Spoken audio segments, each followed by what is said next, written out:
May 2nd, 2023. My name is Jacob. Welcome back to DSN. In U.S. news, a Miami Seaquarium orca will return to her natural habitat after 50 years in captivity. The 57-year-old orca, nicknamed Lolita, was captured when she was 4 and sold to the Miami Seaquarium in Florida. She entertained park visitors for over 5 decades before retiring in 2022.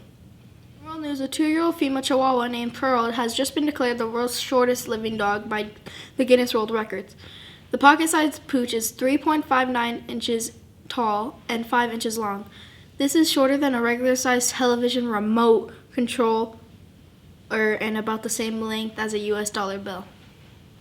In local news, the Apex Fun Run is this Friday. We have one more week to collect those pledges and get ready to run. Let's go over to Maverick with This Week in History. Welcome to This Week in History. My name is Maverick. In 1933, the legend of the Loch Ness Monster was born when a newspaper ran what was claimed to be a picture of the famous animal. Many people have been searching for Nessie ever since, but proof of its existence has yet to be found. In 1994, a member of the British Parliament started the pun, "May the 4th be with you," when he suggested a new holiday, National Star Wars Day. And in 1961, Alan Shepard became the first American in space. His flight aboard the Freedom 7 lasted 15 minutes and went 116 miles around the Earth's atmosphere. See you next time on This Week in History. Let's go over to Malachi and Rudy with sports. Welcome to sports. My name is Malachi. And I'm Rudy. In basketball news, the Phoenix Suns finished round 1 of the playoffs last week. They beat the LA Clippers and will now advance to round 2. The Diamondbacks are currently in Texas taking on the Rangers. This weekend, they'll be back home to play a series with the Nationals. In other news, the NFL draft was this past weekend. The Cardinals picked up some interesting new prospects and are hopeful for a winning season. That is all for today. See you next time on Sports News. Let's go over to Mrs. Dirksen with a weekly update.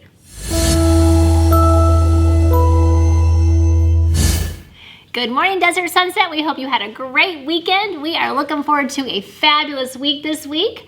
A couple big events for our 4th grade students. On Friday, 4th graders, you are going to Great Skate for your field trip. We're super excited. And Friday morning, really early, our 4th and 5th grade students are headed to Astro Camp. So that's also a really exciting weekend. They're going to be gone 3 days. That's 3 awesome. days. Yep. Awesome. One quick reminder before we get into all the fun stuff. Boys and girls, please make sure you're being very safe on the back playground. We talked about limiting the number of people on all the climbing pieces, so just make sure you're being aware of that. And we're asking that you only climb on those if you have closed-toed tennis shoes. Tennis shoes, not Crocs. No Crocs. Those are not safe. No. No Crocs. So, you'll see I don't have Mrs. Bayless with me today, but I have our guest today. Rockstar Rick is with me. I'm so excited. He's here this whole week. Yes. And what are you doing here, Rockstar? Well, we're doing an amazing Apex Fun Run. Mm-hmm. We're also building leaders in the process and helping raise money for the school. Yes. And can you tell us who's in the lead? Absolutely. As of this past weekend, we had Miss Bruner's class, Woo! number 1. 2nd grade. Woo-hoo! 2nd grade. I'm a 2nd grader too, if you didn't know. I'm just really tall because I ate all my vegetables. And then we had Miss Keel's class, who just celebrated an amazing donut decorating party. Those donuts. They were delicious looking, weren't they? So good. Oh my. So good. And they did a great job on that. Sprinkles and everything. Yes. Yep. We're going to have some pictures, hopefully, of those donuts. And then just a reminder, so we are looking for, you're checking today for the biggest jump from the weekend, right? I am indeed. And those classes have the option to get? They can win either Game Time with Rockstar Rick. That's me. I don't know why I'm speaking in third person. But if they are the winner and they jump up by $40 per lap or more, then they have the option of birthday party, which is cupcakes, ice cream, party hats, and Pin the Tail on the Donkey. Or if it's a 3rd through 5th grade class, slime battle. Slime battle. Oh my. Go down. Well, I have to hose them down when they're done. And the other piece, we just want to make sure that everybody's has buy-in to this, students and teachers. And I did hear that a couple of teachers are going to have, well, they didn't quite have all their posters filled out all the way, and so that was an expectation, right? It was indeed. So the consequence for that, Rockstar, is what? A plate, cream, pie to the face.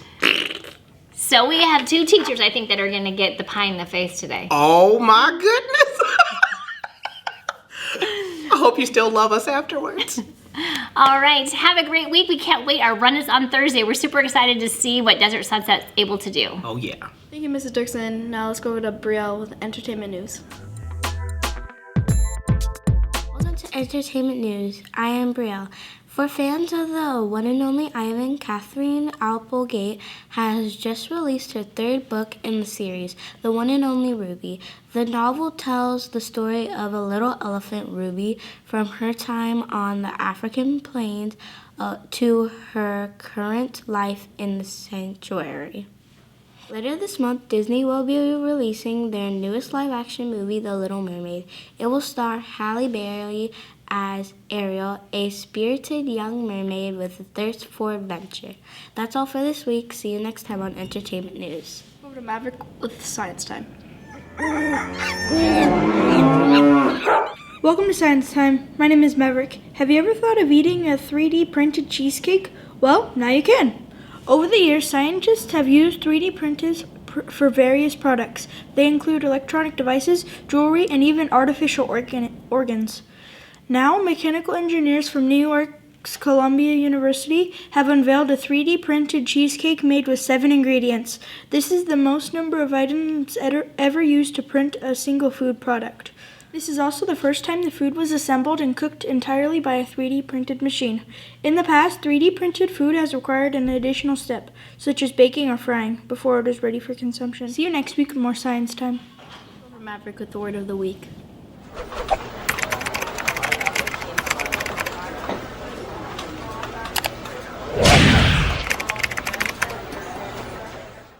Welcome to the Word of the Week. My name is Maverick. This week's word is original. Original is an adjective and it means first. Not a copy, real. Able to think of new ideas. Here's how it can be used in a sentence. She has an original idea for the book she's writing. See you next time on Word of the Week. Thank you, Maverick. That is all for this week's episode of DSN. See you next week.